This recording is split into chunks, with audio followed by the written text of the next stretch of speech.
Hello friends, welcome to our YouTube channel. SSC GD के exam के लिए हम लोग प्रैक्टिस सेट सॉल्व कर रहे हैं सामान्य अध्ययन के। जो 20 क्वेश्चन हैं सामान्य अध्ययन के 40 नंबर के सिलेबस में दिया गया है, उसके लिए हम लोग प्रैक्टिस सेट सॉल्व कर रहे हैं। यह दूसरा प्रैक्टिस सेट है, पहला हो चुका है। अगर आप लोगों ने नहीं देखा है तो चैनल पर जाकर देख सकते हैं। इसमें सभी इंपॉर्टेंट क्वेश्चन ही शामिल किए जाते हैं। आप लोग एक-एक क्वेश्चन को सॉल्व करिए और देखिए कितने सही हो पा रहे हैं। तो आइए देखते हैं सबसे पहला क्वेश्चन। कर्क रेखा निम्नलिखित में से किस देश से होकर नहीं गुजरती है? इसमें बताना है कि कर्क रेखा किन देशों से होकर किस देश से होकर नहीं गुजरती है। तो पहला ऑप्शन है ताइवान, दूसरा माली, तीसरा अफ्रीका, दक्षिण अफ्रीका, चौथा भारत। तो इसमें से बताना है कि कौन से देश से होकर नहीं गुजरती है। तो दक्षिण अफ्रीका से नहीं गुजरती है कर्क रेखा। कर्क रेखा जो है कि एक आइए देख लेते हैं इसके बारे में। सबसे पहले ये 0 डिग्री पे होती है भूमध्य रेखा, भूमध्य रेखा, और ऊपर होती है 23.5 डिग्री पे कर्क रेखा, और नीचे होती है 23.5 डिग्री पे मकर रेखा। मकर रेखा 23.5 डिग्री पे। तो कर्क रेखा के बारे में पूछा गया है कि यह किस देश से होकर नहीं गुजरती है। तो दक्षिण अफ्रीका से होकर नहीं गुजरती है। और बाकी Taiwan, Mali, Bharat, Mexico, Algeria, Mauritania, Egypt, Niger, Myanmar, संयुक्त अरब अमीरात, बहामास, ताइवान, ओमान, चाड, चीन, Bangladesh, Morocco, Saudi Arab, Bharat और लीबिया, इन सभी देशों से होकर गुजरती है। और एक क्वेश्चन पूछता है कि कर्क रेखा भारत में कितने राज्यों से होकर गुजरती है। तो भारत में यह 8 राज्यों से होकर गुजरती है। कुल 8 राज्यों से होकर गुजरती है। यह क्वेश्चन बहुत बार पूछ चुका है। तो आइए देख लेते हैं ये 8 राज्य कौन-कौन से हैं। तो जिसमें सबसे पहले है गुजरात, गुजरात, और दूसरा है राजस्थान, तीसरा मध्य प्रदेश, चौथा है छत्तीसगढ़, छत्तीसगढ़, और पांचवा है झारखंड, झारखंड, और छठवां है पश्चिम बंगाल, पश्चिम बंगाल, और त्रिपुरा, और आठवां है मिजोरम, मिजोरम। तो इन सभी 8 राज्यों से होकर कर्क रेखा गुजरती है। तो यह क्वेश्चन कई बार पूछ चुका है, तो आप लोग नोट कर लीजिएगा इसको। आइए अगला क्वेश्चन देखते हैं। अगला क्वेश्चन है भारतीय संविधान के अनुसार राष्ट्रपति का चुनाव होता है। तो इसमें राष्ट्रपति के चुनाव के बारे में दिया गया है कि भारत के राष्ट्रपति का चुनाव किस प्रकार से होता है। तो एकल संक्रमणीय पद्धति द्वारा, एकल संक्रमणीय आनुपातिक पद्धति द्वारा, एकल संक्रमणीय आनुपातिक गुप्त मतदान पद्धति द्वारा, या फिर एकल संक्रमणीय अनुपातिक खुला मतदान पद्धति द्वारा। तो आप लोग आंसर को खुद से एक बार सोचिए, उसके बाद आंसर को डिस्कस कर रहे हैं हम।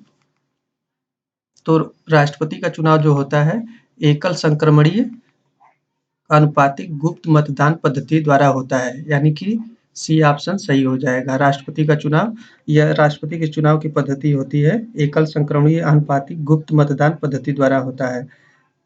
आइए देखते हैं अगला क्वेश्चन।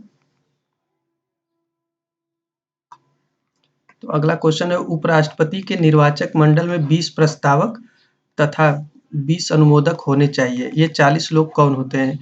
तो इसमें पूछा गया है कि जो 20 प्रस्तावक होते हैं उपराष्ट्रपति के चुनाव के लिए और 20 अनुमोदक होते हैं, यानी कि उपराष्ट्रपति के चुनाव के लिए 20 प्रस्तावक और 20 अनुमोदक होने चाहिए। तो ये लोग कौन होते हैं? तो इसमें ऑप्शन दिया गया है कि भारत का 21 वर्ष पूर्ण कर चुका कोई भी नागरिक, और दूसरा है भारत का कोई भी मतदाता, और तीसरा ऑप्शन है निर्वाचक मंडल में सम्मिलित मतदाता, और चौथा ऑप्शन है इनमें से कोई नहीं। तो आप लोग एक बार आंसर को खुद से सोचिए, उसके बाद आंसर को डिस्कस कर रहे हैं। तो इसमें आंसर हो जाएगा सी, निर्वाचक मंडल द्वारा सम्मिलित मतदाता जो होते हैं। निर्वाचक मंडल, उपराष्ट्रपति के निर्वाचन मंडल में सामान्यतः होते हैं संसद के दोनों सदनों के सदस्य, दोनों सदनों के सदस्य, जिसमें लोकसभा तथा राज्यसभा है। लोकसभा तथा राज्यसभा के सभी सदस्य इसमें निर्वाचित और मनोनीत सभी सदस्य चुनाव में भाग लेते हैं। और 20 अनुमोदक, इस चुनाव लड़ने के लिए 20 प्रस्तावक और 20 अनुमोदक होने चाहिए। आइए अगला क्वेश्चन देखते हैं। निम्नलिखित में से कौन सी योजना पीसी महालनोबिस मॉडल पर आधारित थी? तो यह पंचवर्षीय योजनाएं दी गई हैं, तो उसमें पूछा गया है कि कौन सी योजना महालनोबिस मॉडल पर आधारित थी? क्या पहली पंचवर्षीय योजना थी, या दूसरी, या तीसरी, या चौथी? तो इसमें आंसर होगा दूसरी पंचवर्षीय योजना, यानी कि दूसरी पंचवर्षीय योजना जो थी महालनोबिस मॉडल पर आधारित थी। दूसरी पंचवर्षीय योजना कब थी? तो पहली थी पंचवर्षीय योजना 1951 से 56 तक, और दूसरी थी 1956 से 61 तक। यह दूसरी पंचवर्षीय योजना थी और यह महालनोबिस मॉडल पर आधारित थी। इसका मुख्य उद्देश्य क्या था? यह बहुत बार एग्जाम में पूछा जाता है कि पंचवर्षीय योजनाओं का मुख्य उद्देश्य क्या था? पहली, दूसरी, या किसी का भी पूछा जा सकता है। तो इसका उद्देश्य था समाजवादी समाजवादी समाज की स्थापना करना। यह दूसरी पंचवर्षीय योजना का उद्देश्य था, दूसरी पंचवर्षीय। और इसमें लक्ष्य क्या रखा गया था? तो इसमें लक्ष्य रखा गया था 4.5% का लक्ष्य रखा गया था। और प्राप्ति कितनी हुई थी? यह लक्ष्य था योजना का। हर योजना में एक लक्ष्य रखा जाता है और प्राप्ति उससे कम या अधिक दोनों भी हो सकती है। तो इसमें प्राप्ति हुई थी 4.1% का प्राप्ति हुई थी। और प्रथम पंचवर्षीय योजना जो थी, प्रथम पंचवर्षीय योजना, यह किस मॉडल पर आधारित थी? तो यह हैरट-डोमर मॉडल पर आधारित थी। हैरट-डोमर मॉडल पर आधारित थी। आइए अगला क्वेश्चन देखते हैं। राष्ट्रीय ग्रामीण रोजगार गारंटी अधिनियम यानी नरेगा, जो अब मनरेगा हो चुका है, 2009 से इसको मनरेगा कर दिया गया महात्मा गांधी के नाम पर, की शुरुआत 2 फरवरी 2006 को किस राज्य के बंदापल्ली जिले से की गई थी? तो इसमें पूछा गया है कि यह जो बंदापल्ली जिले का आनंदपुर गांव था, यह किस राज्य में है? तो इसका आंसर हो जाएगा आंध्र प्रदेश। आंध्र प्रदेश हो जाएगा इसका आंसर। यह यहीं से यह योजना शुरू की गई थी 2006 को। 2006 को यह योजना शुरू की गई थी और 2009 से इसका नाम पता है मनरेगा हो गया, जिसमें 100 दिन की रोजगार की गारंटी होती है। 100 दिन के रोजगार की गारंटी होती है। 33% महिलाओं के लिए आरक्षण होता है। महिलाओं के लिए 33% आरक्षण होता है। तो ये सभी प्रावधान किए गए हैं मनरेगा के अंतर्गत। आइए अगला क्वेश्चन देखते हैं।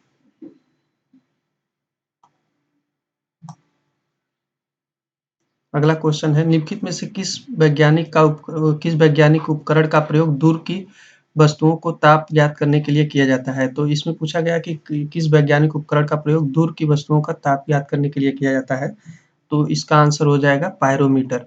पायरोमीटर का प्रयोग दूर की वस्तुओं का ताप ज्ञात करने के लिए किया जाता है। जैसे सूर्य का ताप ज्ञात करना होगा तो पायरोमीटर का प्रयोग किया जाएगा।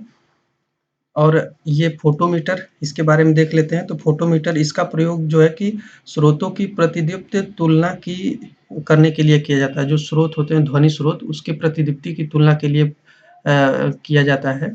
और अगला देख लेते हैं, रिफ्रैक्टोमीटर, इसका प्रयोग किया जाता है पारदर्शक माध्यमों का अपवर्तनांक ज्ञात करने के लिए। रिफ्रैक्टोमीटर का पारदर्शक माध्यमों का अपवर्तनांक ज्ञात करने के लिए। और स्फेरोमीटर का प्रयोग किया जाता है, स्फेरोमीटर का प्रयोग किया जाता है गोली तल की वक्रता, जो गोली तल की वक्रता होती है उसकी त्रिज्या ज्ञात करने के लिए किया जाता है, त्रिज्या ज्ञात करने के लिए। आइए अगला क्वेश्चन देख लेते हैं।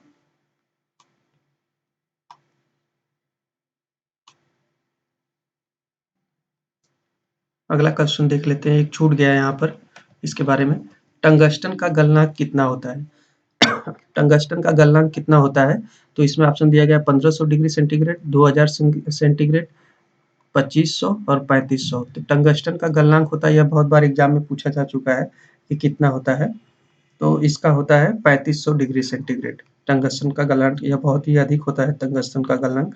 भारत में टंगस्टन का उत्पादन राजस्थान की दोगाना खान से होता है। जो राजस्थान की दोगाना खान है,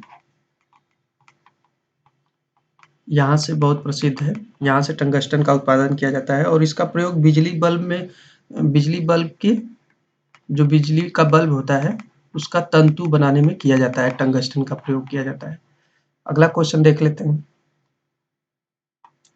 तो अगला क्वेश्चन कुछ दिया गया है, इसमें मिलान करना है एरोपोनिक और हाइड्रोपोनिक्स, ओलोरीकल्चर और हार्टिकल्चर।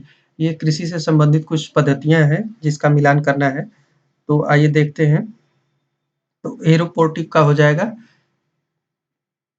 हवा में पौधों को उगाना, हवा में पौधों का उगाना।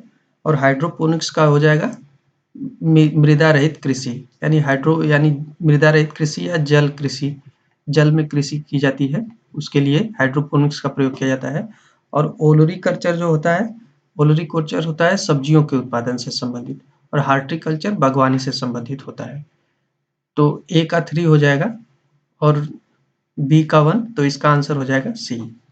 आइए और कुछ कृषि पद्धतियां देख लेते हैं। जैसे एक होता है कि फ्लोरिकल्चर। फ्लोरिकल्चर होता है फूलों से, फूलों से संबंधित जो कृषि की जाती है। और पोमोलॉजी, पोमोलॉजी होता है फलों से, फलों के अध्ययन से, फलों के अध्ययन से। और सेरीकल्चर जो होता है, सेरीकल्चर होता है रेशम कीट के उत्पादन से, रेशम कीट के उत्पादन से सेरीकल्चर होता है। और पीसी कल्चर होता है, एक पीसी कल्चर होता है मत्स्य के उत्पादन से, मत्स्य के उत्पादन से। और मोरीकल्चर जो होता है, एक मोरीकल्चर होता है, यह होता है समुद्री जीवों के उत्पादन से, समुद्री जीवों के उत्पादन से मोरीकल्चर होता है। आइए अगला क्वेश्चन देख लेते हैं। निम्नलिखित में से कौन सी एक कर्ण की अस्थि नहीं है, यानी कि इन सभी में से सभी कर्ण की अस्थियां हैं और एक है जो कर्ण की अस्थि नहीं है, तो उसका आंसर आप लोगों को करना है। तो एक बार खुद से आंसर सोचिए। तो इसका आंसर हो जाएगा फाइलेंजेज। जो फाइलेंजेज होती है, यह कर्ण की अस्थि नहीं होती है। फाइलेंजेज होती है अंगुलियों की अस्थियों को कहा जाता है। जो अंगुली में अस्थि होती है, अंगुली अस्थि है, उसे फाइलेंजेज कहा जाता है। बाकी मैलिएज, इनकस और स्टेपस, ये तीनों कर्ण की अस्थियां हैं। आप लोगों को पता होगा कि कर्ण में 3 अस्थियां ही होती है, तो ये तीनों कर्ण की अस्थियां हैं। आइए अगला क्वेश्चन देख लेते हैं। अशोक चक्र प्राप्त करने वाली भारत की पहली महिला कौन है? अशोक चक्र प्राप्त करने वाली भारत की पहली महिला कौन है? तो यह बहुत बार क्वेश्चन पूछा जा चुका है।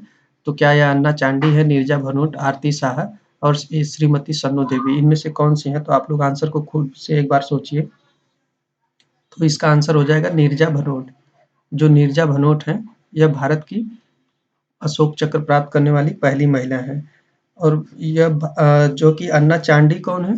तो अन्ना चांडी है, यह देश की पहली महिला सत्र न्यायाधीश है, सत्र न्यायाधीश, यह अन्ना चांडी है। और आरती शाह कौन है? तो इंग्लिश चैनल पार करने वाली, जो इंग्लिश चैनल है, इंग्लिश चैनल पार करने वाली पहली महिला है, पहली भारतीय महिला है ये, पहली भारतीय महिला है। ये जो है कि आरती शाह है। और श्रीमती सन्नो देवी कौन है? तो किसी भी राज्य की विधानसभा की प्रथम महिला अध्यक्ष हैं। जो विधानसभा होती है, किसी भी राज्य की विधानसभा की पहली महिला अध्यक्ष हैं ये श्रीमती सन्नो देवी। ये हरियाणा राज्य की महिला विधानसभा की पहली महिला अध्यक्ष थी। आइए अगला क्वेश्चन देखते हैं। दीवान निगारा किस देश की संसद का नाम है? ये ऐसे भी क्वेश्चन बहुत बार पूछा जा चुका है कि किस संसद का क्या नाम है, किस देश की। तो इसमें एक बार बहुत बार पूछा है कि दीवान निगारा किस देश की संसद है? तो यह है मलेशिया की।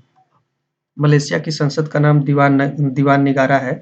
और आयरलैंड का क्या है? तो आयरलैंड का डेल आयरन है, डेल आयरन, यह आयरलैंड के है। और अफगानिस्तान का क्या है?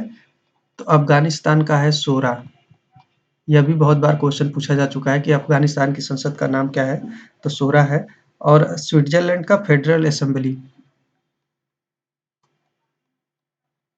फेडरल असेंबली, यह स्विट्जरलैंड की संसद का नाम है। आइए अगला क्वेश्चन देखते हैं। किस देश की प्रेरणा लेकर मोहम्मद बिन तुगलक ने तांबे और पीतल के सिक्कों का प्रयोग टोकन मुद्रा के रूप में किया था? या जो टोकन मुद्रा मोहम्मद बिन तुगलक द्वारा सर्वप्रथम चलाया गया था, तो ये किस देश की प्रेरणा से लिया गया था? तो इसका आंसर हो जाएगा चीन से। चीन की प्रेरणा से टोकन मुद्रा मोहम्मद बिन तुगलक ने चलाया था और यह तुगलक के चांदी के टके के बराबर पीतल और तांबे के सिक्के चलवाए थे। ये अगला क्वेश्चन देखते हैं। अगला क्वेश्चन है कि 1905 में हुए बंगाल विभाजन से संबंधित निम्नलिखित कथनों पर विचार करते हुए निर्णय लीजिए कि कौन से कथन इनमें से सही है। जो 1905 का विभाजन हुआ था, लॉर्ड कर्जन ने जो किया था, तो इसमें बताना है कि कौन-कौन से कथन सही है। तो कर्जन के भारत विरोधी कार्यों में यह सर्वाधिक महत्वपूर्ण कार्य था। तो क्या यह सही है? हाँ, बिल्कुल ही सही है। कर्जन के भारत विरोधी कार्यों में सर्वाधिक महत्वपूर्ण यही था और इस विभाजन की घोषणा 19 जुलाई 1905 को की गई थी। तो यह भी कथन सही है और यह लागू कब से हुआ था? तो 16 अक्टूबर 1905 को बंगाल विभाजन की घोषणा लागू हो गई थी। तो इस प्रकार से देखा जाएगा तो तीनों ही कथन सही हैं। आइए अगला क्वेश्चन देखते हैं। दक्षिणी ध्रुव पर पहुंचने वाले प्रथम भारतीय जो गिरिराज सिरोही हैं, ये कहाँ के हैं? उत्तर प्रदेश के किस जिले में है? तो ये क्वेश्चन पूछा जा चुका है एग्जाम में। तो दक्षिणी जो ध्रुव पर पहुंचने वाले गिरिराज सिरोही हैं, तो यह है बुलंदशहर के। यह बुलंदशहर के हैं, यूपी से संबंधित है। जो भारत ने अपना अंटार्कटिक अभियान किया था, अंटार्कटिक अभियान, यह कब किया था? 1981-82 में।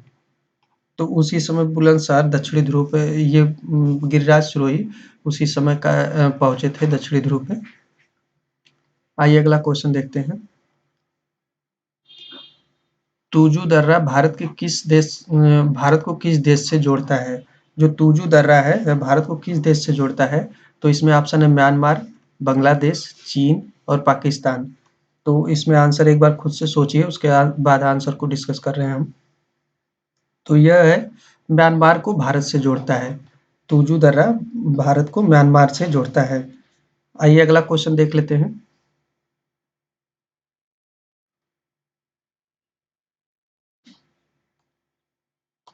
भारतीय संविधान के अनुसार अगर उपराष्ट्रपति का पद समय से पहले या समय से पूर्व रिक्त हो जाता है, तो नए चुनाव करवाने के संबंध में क्या प्रावधान किया गया है? इसमें बेसिकली ये कहा गया है इस क्वेश्चन में कि जो उपराष्ट्रपति का पद है, वह अगर रिक्त हो जाता है, तो चुनाव कराने के संबंध में संविधान में क्या कहा गया है? तो उसमें पहला ऑप्शन है कि 6 माह में चुनाव कराया जाना चाहिए, यथाशीघ्र चुनाव कराया जाना चाहिए, 5 वर्ष की अवधि पूर्ण होने पर चुनाव कराया जाना चाहिए या फिर राष्ट्रपति के साथ चुनाव कराया जाना चाहिए। तो इसका आंसर हो जाएगा यथाशीघ्र चुनाव कराया जाना चाहिए। यानी कि उपराष्ट्रपति का पद जब रिक्त हो जाता है, तो जल्द से जल्द चुनाव कराने की प्रक्रिया है। भारत के संविधान में जो आर्टिकल 63 है, इसमें उपराष्ट्रपति के बारे में कहा गया है कि भारत का एक उपराष्ट्रपति होगा। तो इसमें यह कहा गया कि अगर उपराष्ट्रपति का पद रिक्त हो जाएगा, तो यथाशीघ्र चुनाव करवा लेना चाहिए। इसमें कोई समय सीमा नहीं दी गई है कि कितना होना चाहिए, जबकि राष्ट्रपति के लिए दिया गया है कि 6 माह में चुनाव करवा लेना चाहिए। लेकिन उपराष्ट्रपति के संबंध में इससे कोई प्रक्रिया का वर्णन नहीं किया गया है कि कब होगा। और उपराष्ट्रपति का जब चुनाव होता है, अगर बीच में ही 5 वर्ष से पूर्व अगर पद रिक्त हो जाता है, तो जो अगला उपराष्ट्रपति होगा, उसका चुनाव फिर 5 वर्ष के लिए किया जाएगा, शेष अवधि के लिए नहीं किया जाएगा। यानी कि अगला जो उपराष्ट्रपति होगा, वह 5 वर्ष के लिए होगा। यह भी बहुत ही इम्पोर्टेंट फैक्ट है। ये अगला क्वेश्चन देखते हैं। भारतीय संविधान का अनुच्छेद 20 निम्नलिखित में से कौन-सा प्रावधान नहीं करता है? यानी अनुच्छेद 20 के बारे में दिया गया है कि इसमें कौन-सा प्रावधान नहीं किया गया है। तो किसी व्यक्ति को एक अपराध के लिए एक बार से सिर्फ एक बार सज़ा मिलेगी। तो यह कथन सही है। किसी भी व्यक्ति को अपराध करने के लिए केवल एक बार सज़ा दी जाएगी। अपराध करने के समय जो कानून होगा, उसी के तहत सज़ा मिलेगी, न कि पहले और बाद में बनने वाले कानून के। यानी कि अगर अपराध कोई व्यक्ति कर रहा है, उस टाइम जो कानून बना है, उसी के तहत सज़ा दी जाएगी। बाद में कानून बनाकर या पहले जो कानून खत्म हो गए, उसके आधार पर सज़ा नहीं दी जाएगी। और तीसरा ऑप्शन है, किसी व्यक्ति को स्वयं के विरुद्ध न्यायालय में गवाही देने के लिए बाध्य नहीं किया जा सकता। ये भी कथन सही है, यानी कि तीनों कथन सही हैं। अपराधी व्यक्ति को अपने पसंद के वकील से सलाह लेने के लिए अधिकार, तो ये गलत है। यह आर्टिकल 22 में है, 20 में नहीं है। यह आर्टिकल 22 में किया गया है कि अपनी पसंद के वकील से सलाह लेने की। तो इसका आंसर हो जाएगा डी। अपराधी व्यक्ति को अपने पसंद के वकील से सलाह लेने का अधिकार, यह आर्टिकल 22 में है, 20 में नहीं दिया गया है। आइए अगला क्वेश्चन देखते हैं। जीएसटी परिषद का अध्यक्ष कौन होता है? तो यह भी बहुत इंपॉर्टेंट क्वेश्चन है, कई बार पूछा जा चुका है कि जीएसटी परिषद का अध्यक्ष कौन होता है? तो जीएसटी क्या भारत के प्रधानमंत्री होते हैं, या भारत के उपराष्ट्रपति, या केंद्रीय वित्त मंत्री, या केंद्रीय गृह मंत्री? तो आंसर को खुद से एक बार सोचिए, उसके बाद आंसर को डिस्कस कर रहे हैं हम। तो जो भारत के जीएसटी परिषद का अध्यक्ष होता है वो केंद्रीय वित्त मंत्री होते हैं। ये बहुत ही इंपॉर्टेंट क्वेश्चन है, कई बार पूछा जा चुका है एग्जाम में। और भारत में जीएसटी कब से लागू हुआ था? तो 1 जुलाई 2017 से भारत में जीएसटी लागू हुआ था। और भारत में जीएसटी की 4 दरें हैं, 4 प्रमुख दरें हैं, जिसमें है 5%, 12%, 18% और 28%। ये जीएसटी की प्रमुख दरें हैं। और विश्व में सबसे पहले जीएसटी कहाँ लागू हुआ था? तो फ्रांस में लागू हुआ था। फ्रांस में सबसे पहले जो है कि जीएसटी लागू हुआ था 1954 में। तो ये सभी इंपॉर्टेंट फैक्ट थे जीएसटी से संबंधित। तो इतने सारे 20 इंपॉर्टेंट क्वेश्चन थे, आप लोग इसको सॉल्व करिए और देखिए कितने सही होते हैं। अगर वीडियो पसंद आए तो चैनल को सब्सक्राइब जरूर करें। Thank you.